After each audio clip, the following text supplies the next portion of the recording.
Hola, hola, mis hermanos, mis hermanas. Continuamos con nuestra lectura del profeta Jeremías. Y estuvimos viendo en el capítulo 39 y el capítulo 40 que todo aquello que Jeremías y otros profetas antes de él estuvieron anunciando acerca del futuro de Jerusalén ya sucedió. Los profetas habían anunciado varias veces: Jerusalén, Jerusalén, arrepiéntete, vuélvete a Dios. Abandona la idolatría, abandona el estar buscando seguridad política, seguridad militar en otros países. Lo que tienes que hacer es buscar de Dios y reconocer que Él es tu protector, Él es tu refugio. Pero vez tras vez el pueblo seguía sin volverse a Dios. Y sobre todo hay una crítica hacia los gobernantes, porque los gobernantes tampoco quisieron escuchar las advertencias de los profetas, y también ellos fueron una gran parte de responsabilidad de la caída del pueblo. Se anunció por muchos años, y en el 586 a.C. el ejército de Nabucodonosor de Babilonia terminó por destruir los muros de la ciudad, por quemar los edificios de la ciudad, y por destruir también el templo de Jerusalén. El pueblo fue desterrado, muchísimos de ellos fueron llevados al cautiverio en Babilonia, pero se dejó en la tierra de Jerusalén y el resto de Judá a un grupo de judaítas que eran, según lo que vimos anteriormente, de los más pobres. ¿Por qué los dejaron a ellos? Bueno, porque Babilonia controlaba Judá como si fuera una provincia la que ahora estaba anexando, y esa provincia pues tenía que darle algún tipo de ganancia, y en este caso la ganancia era que esa tierra tenía que seguirse cultivando, esa tierra tenía que seguir generando ganado, generando pieles, carne, en general había que sacarle para Babilonia, había que sacarle algún tipo de ganancia a tener el dominio sobre Judá. Y por eso no solamente dejaron a parte de los pobres de la tierra para que trabajaran la tierra, sino que también colocaron a un gobernador, y ese gobernador fue Gedalías. Gedalías entonces fue como un administrador para Judá. Él tenía entonces que, sin ser un rey, pero tenía que mantener el orden social, garantizar la producción agrícola y ganadera, y recaudar los impuestos que se fueran generando a partir de esos recursos. Pero no todo el mundo estaba contento con eso, sino que surgieron antiguos líderes militares y también gente cercana a la familia real que no estaban nada de acuerdo con que Gedalías representara esta administración asociada a Babilonia. Por eso es que Ismael, así se llamaba uno de los oficiales del ejército y también oficial del rey anterior, fue y visitó a Gedalías en Mizpah, y aprovechó esa visita para matarlo a él y a los representantes babilonios que lo acompañaban. Esto lo vemos en Jeremías capítulo 41. Entonces hagamos un pequeño repaso. El pueblo había recibido una derrota psicológica, una derrota social y una derrota religiosa, porque perdieron a nivel social, perdieron sus tierras, perdieron sus casas, perdieron su identidad social, su identidad cultural, su identidad política, pero también a nivel religioso perdieron el templo.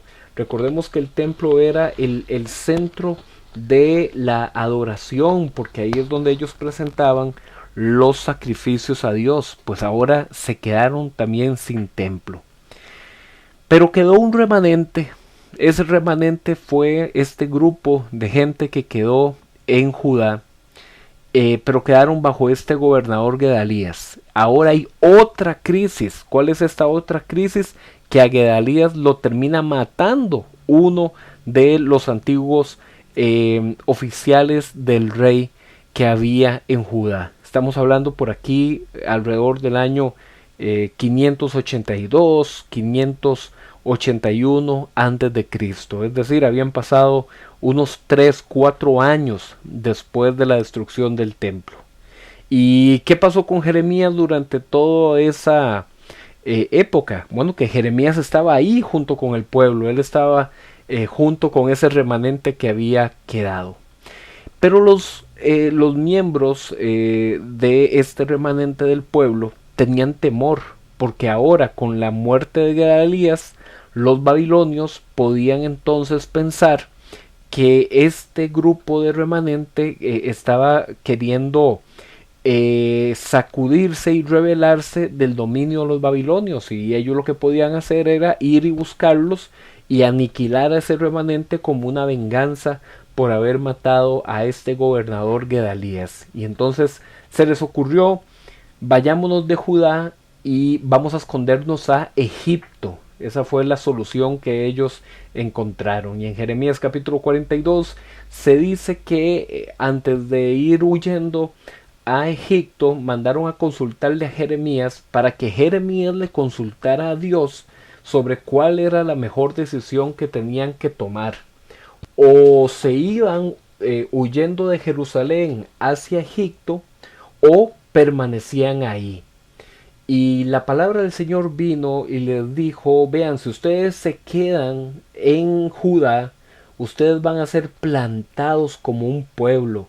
Ustedes no deberán tenerle miedo a Nabucodonosor, porque él también va a tener compasión de todos ustedes.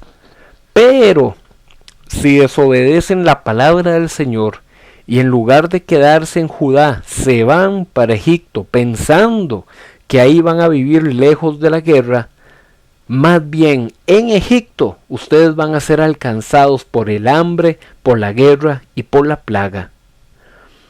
Lo gracioso aquí es que cuando le fueron a consultar a Jeremías cuál era la palabra del Señor, ellos le dijeron: dinos la palabra, sea buena o sea mala, la obedeceremos. Pero ellos, en lugar de obedecer la palabra, más bien lo que dijeron es: nos vamos para Egipto. En Jeremías capítulo 43 se indica que estos líderes del remanente no le hicieron caso a Jeremías. Pensaron que más bien todo ese mensaje era una trampa de Baruch. ¿Recuerdan a Baruch, el secretario de Jeremías? Pues ellos le quisieron echar la culpa a Baruch. Baruch, tú estás manipulando a Jeremías y le estás dando esta impresión. Ellos no pensaron que el mensaje de Jeremías viniera de Dios, pensaban que era una manipulación de Baruch para que el remanente fuera atrapado por los babilonios. El remanente de Judá entonces fue dirigido hacia Egipto, se fueron huyendo, y en ese recorrido se llevaron también a Jeremías y a Baruch. Dios envió entonces a Jeremías, cuando llegaron a Egipto, a que tomara 2 grandes piedras y que delante de la entrada del palacio de Tafnes anunciara que en ese mismo lugar donde él iba a enterrar esas 2 piedras, ahí Nabucodonosor iba a establecer su trono, porque iba a llegar también a Egipto para conquistarlo. En Jeremías capítulo 44 vuelve la palabra de Dios a Jeremías para advertir que ese remanente de Judá que ahora estaba en Egipto debían recordar que fue por la maldad de la idolatría y la injusticia del pueblo que ahora Jerusalén está desolada, y también habían desatendido la voz de los profetas. Ellos ahora están provocando de nuevo la ira de Dios porque están quemando incienso a los dioses de Egipto. Ellos tienen una lógica muy sencilla.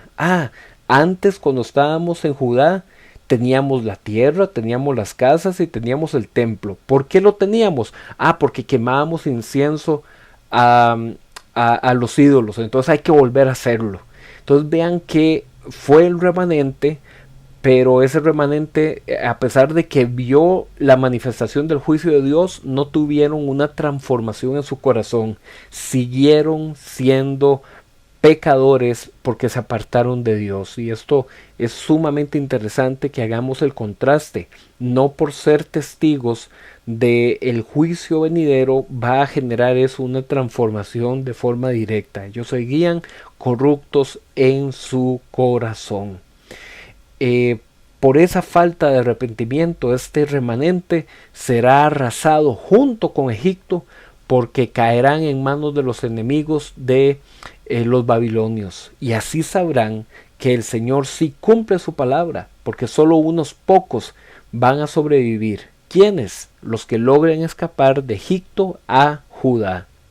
Y en Jeremías capítulo 45, que es un pasaje que podríamos situarlo en el contexto del capítulo 36, porque se menciona a el rey Joacín, y el rey Joacín estuvo reinando alrededor del año 605, pero la escena que vimos en el capítulo 44 era de alrededor del 581. Entonces vemos que hay una diferencia importante de una cantidad de años. Como lo hemos mencionado anteriormente, es porque los capítulos no están ordenados de forma lineal, sino que están estructurados de una forma temática.